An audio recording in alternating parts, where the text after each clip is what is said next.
Alright, how you guys doing?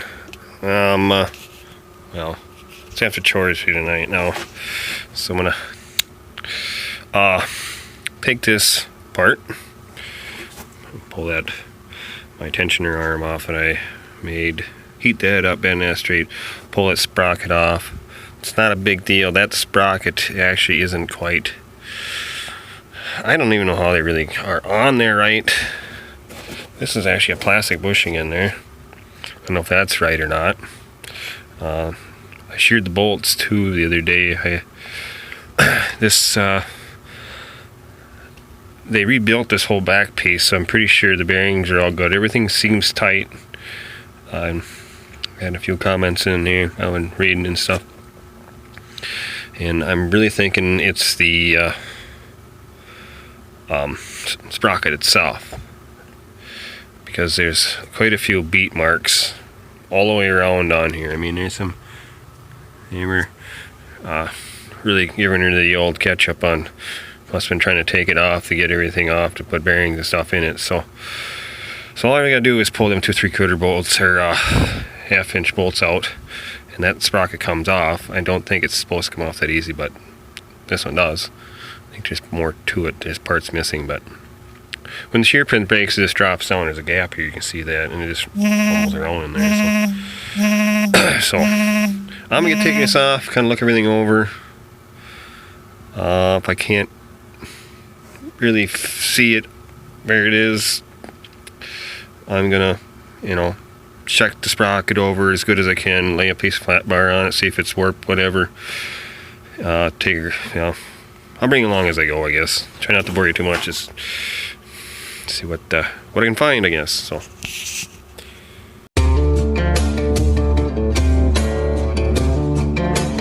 the 44 warm up here, so okay, they'll be like a video. I got some fixing to do, so.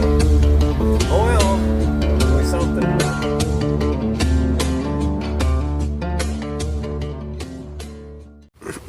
Well, I got it off. I ain't got it completely cleaned up. Got it, I had it covered in grease, but here, there's a lip on the outside. Here, and this sprocket is in pretty rough shape, but I think we'll get by because it's been running on the top. Now, I just got this spreader, so the history behind it, I have no idea why it's doing it, but I think I'll just do some cleaning up with the grinder, because I can see that. There's a step right there, so she comes walking up funny, and then she would grab the link and make it stand up. And I washed it, and it was right by one of where the shear bolts were, and the other side looks a lot better. So I think I just do some grinding, kind of get these edges off. I think that'll be fine. So the chain's not that wore out. So I mean, anybody knows anything about a roller chain, if you can tip it like that and she starts moving down the line, she's not stretched. Not saying it's not tweaked. It doesn't look tweaked. It lays flat. It sits on top of each other. The links don't bind. I don't see nothing. I mean, I've seen roller chains that done funny things, and you just get looking at them, and you look at them hard enough, they'll tell you what's wrong with them. You get a bent link or one of them centerpieces, they're a little wonky from jumping or whatever, but this chain does look really good so far. I think it is not that old of a chain. It didn't look that old when I first got it, so I don't know. We'll clean it up and see what happens. I'm trying not to make this video as long as the last one. I know the last one got a little too long for everybody, so alright, well, I'm gonna do a little touching up and see what happens. Well, I ground down There's a little bit left here in this one, but it's not bad. I got them tapered in. Took all the shoulders off the cogs that were high or whatever. Just kind of went around and touched a bunch of them up. I think that's going to help a lot. I mean, you put a shoulder on these sprockets. I've seen that happen before too, and some of the gales that we used to run all gales, so stuff would just get kind of running wonky and run up and run the chains goofy, and you go in there and touch them cogs up and make them tapered smooth so the chain doesn't have nothing to ride up on. It might work. So I got the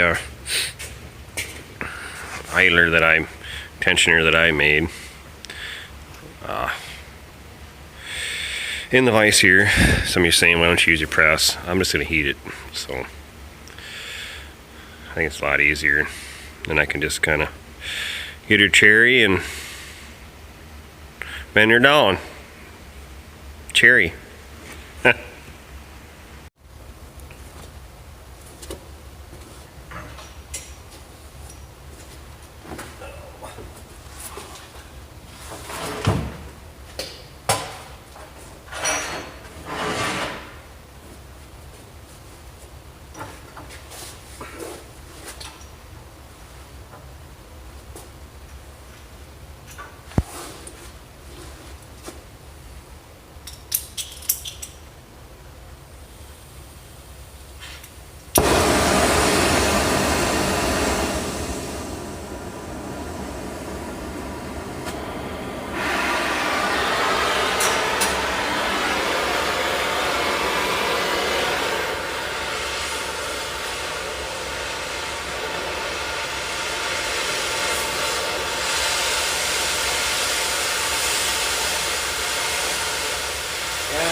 Saying I'd use the rosebud.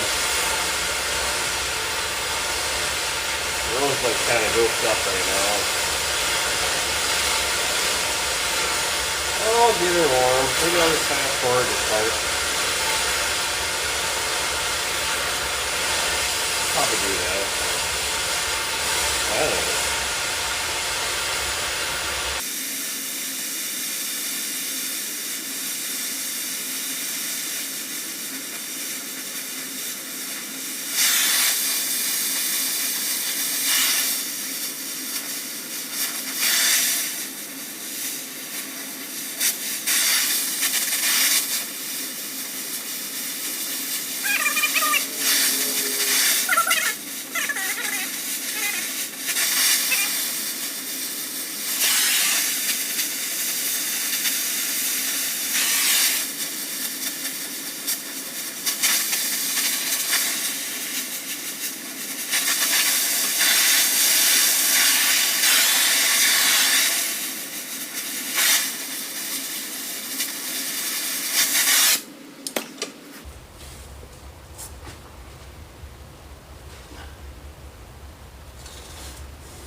Tell her to look at the back.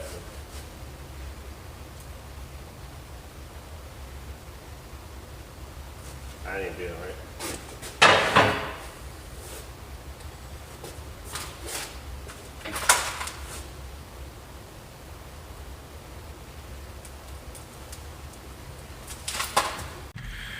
Well, I got her put back together. Now we're just gonna fire her up here and then see what it does here, if I fix the problem or not. So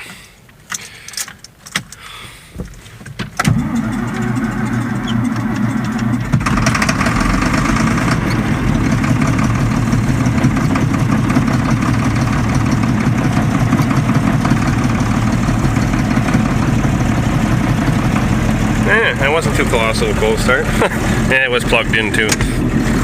Well, that helps a lot.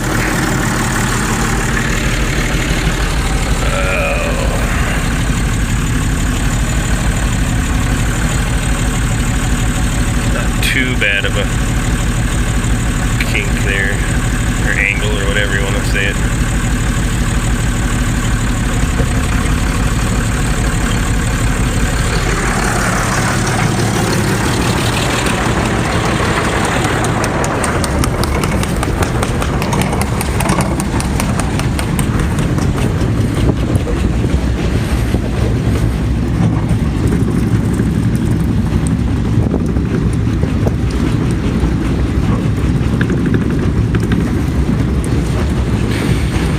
Well, it seems to be riding on her a lot better.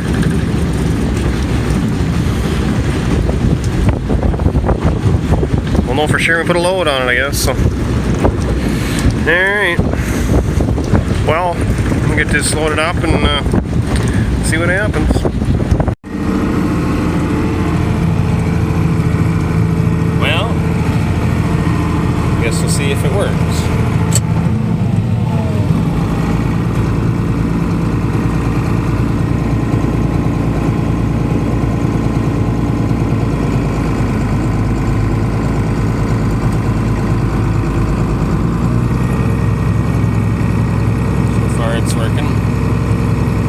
Because it's pulling it down in the front already.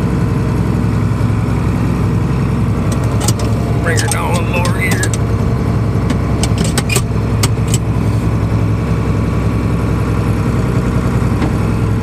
There we go.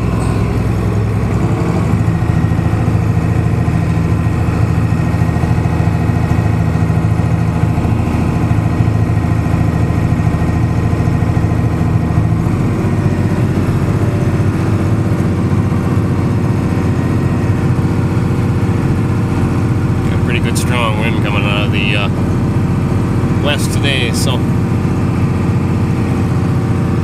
yeah, we had to make sure which way you're going.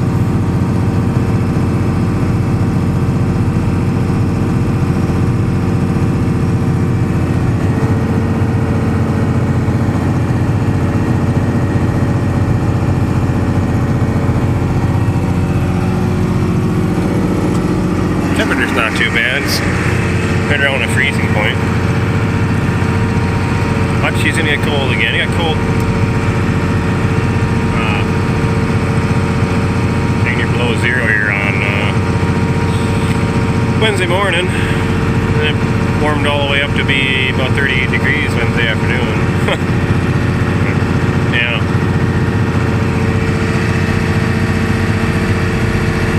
Slinging her out there nice and far.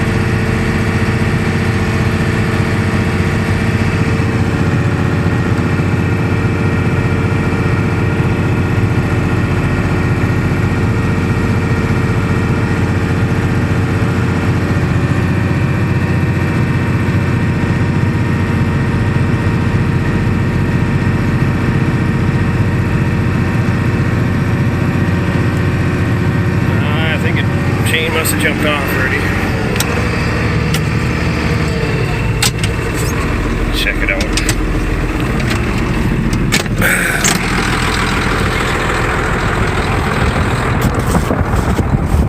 I hope not. I will find out.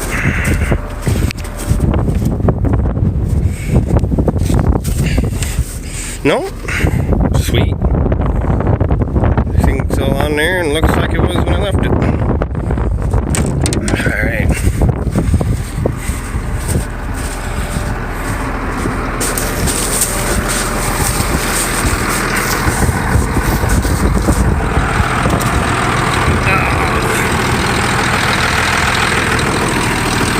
Probably wondering what the jumper cables are for. That's for the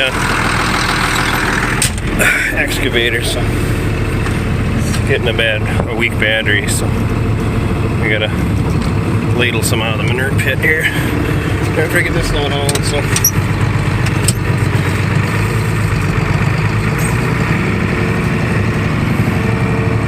yeah. Well, I'll probably bring you guys back when I get her empty, I guess.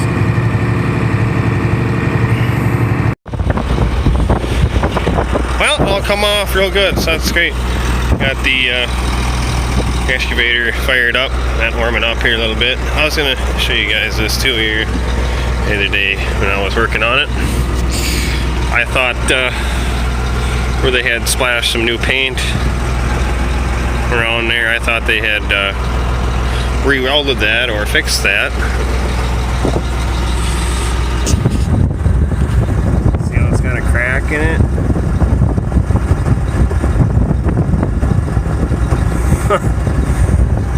They either smeared tar or Flex Seal on there. And this one here, same deal, it's mushy.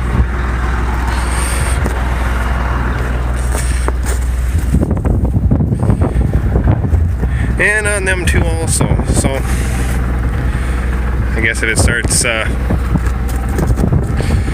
flexing anymore, guy just has to fix it the right way.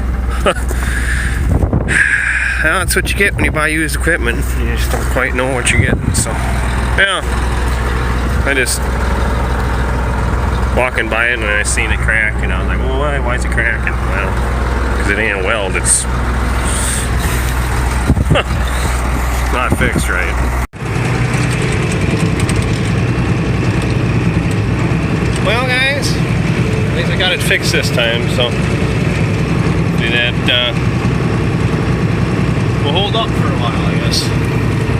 We'll see how that pipe tensioner does on there. I know a few of you guys are saying that. Put a roller idler sprocket on there. See what it does. But I think it'll work as long as it keeps some grease or oil on there, some kind of lube on there, so it's not dry, and it'll help the chain and help that idler too run across there all the time. So yeah, gonna get a few loads hauled out today before chores again for the night, and that'll be what it is, I guess. So